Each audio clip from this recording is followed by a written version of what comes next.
Everyone we now start the cell the unit of life में lecture number 1 है। तो इसमें कुछ सम इम्पॉर्टेंट थिंग्स एंड इसमें कुछ टॉपिक्स है, जैसे कि kingdom, cell, prokaryotic cell, cell membrane and structure of cell wall, type of bacteria and staining. जो cell the unit of life, cell is a structural and functional unit of life. Cell जो होता है एक structural and functional unit of life. Cell से ही हर जो भी living things हैं, जो मल्टी सेलर ऑर्गेनिज्म है, एक तो cell is a single unit, मतलब एक यूनिट की तरह बिहेव करता है, जिससे बहुत सारे लिविंग थिंग्स बने होते हैं। तो लाइफ को डेवलप करने में सेल का एक मोस्ट ऑफ द रोल है। एंड जैसे कि आपको पता है कि 5 किंगडम, जैसे 5 की टाइप की किंगडम होते हैं, मोनरा, protista, fungi, प्लांटाई, animalia.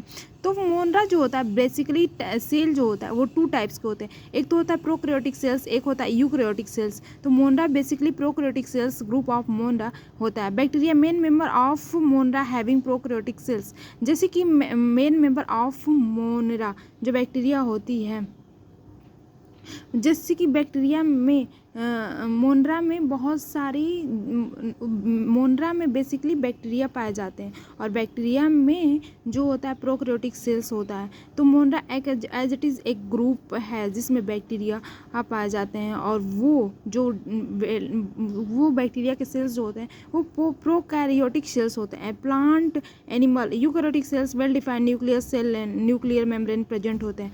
And then उसके बाद से प्रोकैरियोटिक सेल्स का स्ट्रक्चर कुछ देखते हैं। प्रोकैरियोटिक सेल्स में वेल डिफाइंड न्यूक्लियस नहीं होता है, इसमें जो कि न्यूक्लियर मेम्ब्रेन इसमें प्रेजेंट नहीं होती है। क्रोमैटोफोर प्रेजेंट होता है, मेसोजोम प्रेजेंट होते हैं। जो इसकी जो 3 लेयर्स होती हैं, जैसे कि आउटर जो लेयर होती है ग्लाइकोकैलिक्स होता है, सेकेंड आउटर लेयर जो होती है सेल वॉल होता है, एंड थर्ड लेयर जो होती है सेल मेम्ब्रेन होता है। फिर उसके बाद से ये फ्लैजला होता है, जिसमें इसमें प्लाज्मिड, इंक्लूजन बॉडी, पिलाई, फिम्ब्रियाई, एंड देन उसके बाद से राइबोसोम प्रेजेंट होते हैं, न्यूक्लियोइड प्रेजेंट होता है। फिर उसके बाद से जो ग्लाइकोकैलिक्स लेयर्स होती है, glycocalyx, cell wall and cell membrane, ये 3 लेयर होती है। तो ग्लाइकोकैलिक्स क्या होती है कि जो प्रोवाइड शेप टू सेल, जो सेल को शेप प्रोवाइड करती है कि ये स्ट्रक्चर जो मैट्रिक्स जो होता है कुछ सेमी फ्लूइड होता है। तो ये हार्डेस्ट थोड़ा होती है जो उसको शेप प्रोवाइड कर रखती है, एंड स्ट्रक्चरल सपोर्ट देती है। स्ट्रक्चर जो होता है ये बना होता है, इसको सपोर्ट प्रोवाइड करती है कि स्ट्रक्चर अपना कंटिन्यू उसी प्रकार से बनाए रखे। Prevent osmotic bursting, osmotic bursting से मतलब कि हाइपरटोनिक है और हाइपोटोनिक है, यहाँ से ये ज़्यादा इसमें सॉल्यूट होता है, तो ये कम कंसंट्रेशन सॉल्यूट होता है, तो इसमें से इसमें जाएगा, बाहर से अंदर जाएगा। तो ये ऑस्मोटिक ब्रस्टिंग की ब्रस्ट ना हो जाए, कोलैप्स कर ना जाए। और ऑस्मोटिक ब्रस्टिंग यदि बाहर सॉल्यूट ज़्यादा हो कंसंट्रेशन बाहर सॉल्यूट का ज़्यादा हो और अंदर कम हो, तो ये बाहर जाएगी, तो सेल मेम्ब्रेन फट ना जाए। ऑस्मोटिक ब्रस्टिंग को रोकने के लिए भी ये हेल्प करता है, एक तरह से स्ट्रक्चरली ये बहुत सपोर्ट करता है। स्ट्रक्चर ऑफ, जैसे कि ये ग्लाइकोकैलिक्स है। अब हम बात करेंगे कि structure of cell wall, cell wall की कुछ फॉर्मेशन कैसे होती है, जो सेकेंड आउटर मोस्ट है लेयर है। जो सेल वॉल होती है वो प्रोटीन्स की जो प्रोटीन होती है उससे मिलकर बने होते हैं। प्रोटीन के जो चैन होते हैं वो चैन फॉर्म में एज इट इज़ फॉर्मेशन करता है, जिससे कि वो फॉर्म होता है। तो स्ट्रक्चर ऑफ सेल वॉल जो होता है, जैसे ग्लूकोज होता है, एज इट इज़ प्रोटीन मानते हैं, ग्लूकोज 6,6H12 जो होता है एक रिंग फॉर्म कर लेता है, जो फिर उसके मॉडिफाइड इन केमिकल एमिनो ग्रुप में जो मॉडिफाइड होता है, केमिकली एमिनो ग्रुप में मॉडिफाइड होता है, इसमें एमिनो शुगर होता है। फिर एसिटिलेशन करते हैं इसमें CH3COH। तो फिर उसके बाद से ऐसे नाग N acetyl glucosamine NaCO-CH3 form कर लेता है। देन उसके बाद से ये क्या बोलते हैं, इस पर म्यूरामरिक एसिड ऐड करते हैं, मॉडिफाइड इन म्यूरामरिक एसिड्स में। तो ये क्या बोलते हैं, N एसिटाइल म्यूरामरिक एसिड फॉर्म करता है। Glucose modified into Nag and नाम, ग्लूकोज जो होता है मॉडिफाइड होता है नाग और नाम में।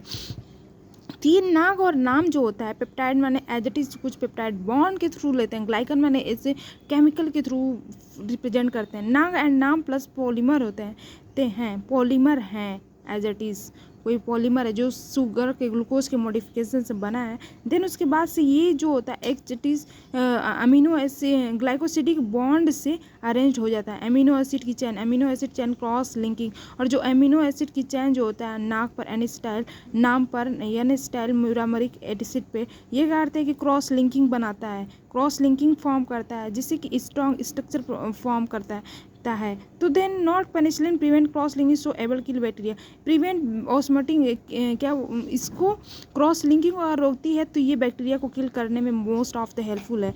जैसे कि लाइसोजाइम में prevent in tears present in tears में पाए जाते हैं, and the prevent bacterial infection by break glycosidic bond and can digest cell wall of bacteria. ये बैक्टीरिया इन्फेक्शन को रोकता है, ब्रेक ग्लाइकोसिडिक बॉन्ड को ब्रेक करता है, सेल वॉल डाइजेस्ट हो जाती है जिससे कि बैक्टीरिया मिल जाती है। एज इट इज ये एंटीबायोटिक की तरह काम वर्क करता है, can digest cell wall of bacteria की हेल्प होता है। All bacteria have cell wall present except mycoplasm, mycoplasm को छोड़ाकर सभी के पास सेल वॉल होता है। So penicillin can not kill mycoplasm, penicillin जो होता है नॉट किल इसके पास सेल वॉल नहीं होता है जिससे कि पेनिसिलिन बैक्टीरिया को किल नहीं कर पाता है। एंड द बैक्टीरिया बस पेनिसिलिन जो होता है बस जो भी अपना इफेक्ट है सेल वॉल पर ही दिखा सकता है, सेल वॉल को किल करके ही वो कुछ कर सकता है, जिससे कि यदि ग्लाइकोसिडिक को वो नहीं कुछ भी नहीं कर सकता है तो देन उसके बाद से इसमें सेल वॉल ही नहीं प्रेजेंट होती है। Bacterial cell wall peptidoglycan, archaebacteria cell wall but not peptidoglycan present, archaebacteria में सेल वॉल प्रेजेंट होता है बट नॉट पेप्टाइडोग्लाइकन का नहीं बना होता है। जैसे कि उसके बाद से हम देखते हैं टाइप ऑफ बैक्टीरिया जो होता है in the basis of shape के बेसिस पे, एक कोकस होता है, बैसिलस होता है, विब्रियो होता है, स्पिरिलियम होता है। Type of bacteria on the basis of thickness of cell envelope, cell Gram positive Gram negative bacteria and the spirillum staining provide colour so that structure get visible, Gram staining जो by Christian Gram develop from bacteria visible for light microscope. जो Gram staining ये process है कि जो bacteria एक glass light मतलब bacteria हम ले लेते हैं, फिर उसके बाद स्टैंड ऐड उस पर स्टैंड क्रिस्टल वॉयलेट कलर का स्टैंड ऐड करते हैं। ऑल बैक्टीरिया स्टैंड टेकअप, सभी बैक्टीरिया स्टैंड टेकअप जैसे कि दिख रहा है हो जाएंगे। फिर डी स्टैंडिंग करते हैं, तो कुछ जो बैक्टीरिया लूज स्टैंड करते हैं वो ग्राम नेगेटिव, और जो वैसे ही टेकअप स्टैंड को लिए रहते हैं वो ग्राम पॉजिटिव बैक्टीरिया होती है। तो कुछ ऐसी प्रोसेस होती है। फिर उसके बाद से सेल एनवेलप जो होता है ग्लाइकोलिस सेल वॉल और सेल मेम्ब्रेन, ग्लाइकोकैलिक्स जो होता है कार्बोहाइड्रेट, सेल वॉल जो होता है peptidoglycan, cell membrane lipid bilayer होता है। 3 layer cell envelope which act as single protective unit, ये जो होता है ग्लाइकोकैलिक्स, सेल वॉल और सेल मेम्ब्रेन तीनों को मिलाकर एक सिंगल प्रोटेक्टिव यूनिट मतलब सेल एनवलप जो कवरिंग होती है, एक पूरी कवरिंग को हम सेल एनवलप नाम रख सकते हैं कि सेल एनवलप है इन बैक्टीरिया। तो जैसे कि ग्राम पॉजिटिव और ग्राम निगेटिव बैक्टीरिया कुछ एसजेटीज सेल वॉल के थ्रू हम डिफाइन करते हैं कि cell wall thin, cell envelope thin and gram negative bacteria. Cell wall और सेल एनवलप दोनों थिन होगा तो ग्राम निगेटिव बैक्टीरिया, और cell wall thick, cell wall cell envelope gram positive bacteria, ये ग्राम पॉजिटिव बैक्टीरिया होगी। तो ऐसे कुछ ग्राम पॉजिटिव और ग्राम निगेटिव बैक्टीरिया होती है। Gram positive bacteria cell wall thick होता है, पोरिन्स एब्सेंट होता है, पिलाई एब्सेंट होता है, मेसोजोम वेल डेवलप होता है। और इसमें क्या होता है ग्राम निगेटिव में सेल वॉल थिन होता है, पतला होता है, पोरिन्स एंड पिलाई प्रेजेंट होता है, मेसोजोम लेस डेवलप होता है। इसमें gram positive Frankia, Clostridium, Lactobacillus, Mycobacterium होता है। And then gram negative E coli, Mycoplasma, cyanobacteria, Rhizobium present होता है।